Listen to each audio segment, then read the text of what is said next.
Chapter 17, Orphans' Homes. When all is done that can be done in providing for orphans in our own homes, there will still be many needy ones in the world who should be cared for. They may be ragged, uncouth, and seemingly in every way unattractive, but they are bought with a price and are just as precious in the sight of God as are our own little ones. They are God's property, for whom Christians are responsible.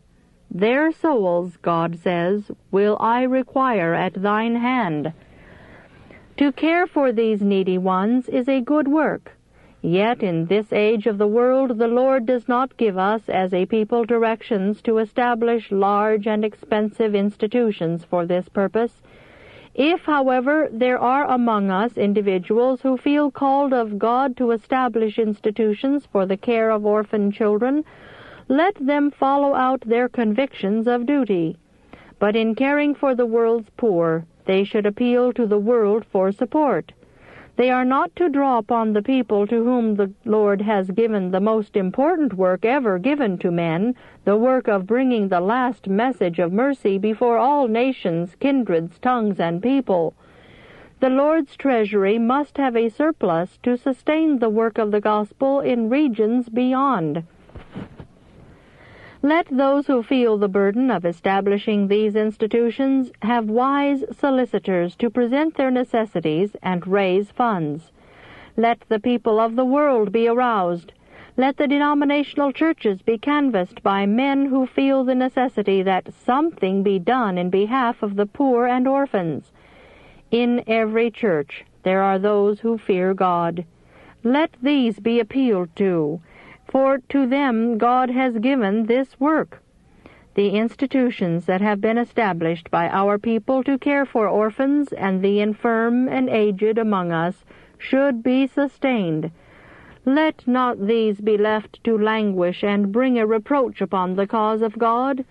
To aid in the support of these institutions should be looked upon not merely as a duty, but as a precious privilege. Instead of making needless gifts to one another, let us bestow our gifts upon the poor and helpless. When the Lord sees that we are doing our best for the relief of these needy ones, He will move upon others to aid in this good work.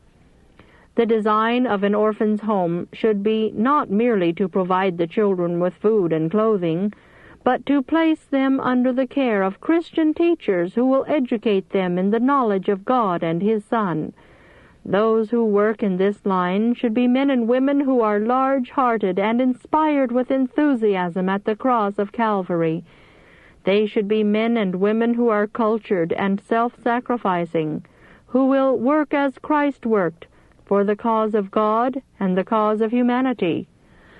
As these homeless ones are placed where they can obtain knowledge and happiness and virtue, and become sons and daughters of the heavenly King, they will be prepared to act a Christ-like part in society.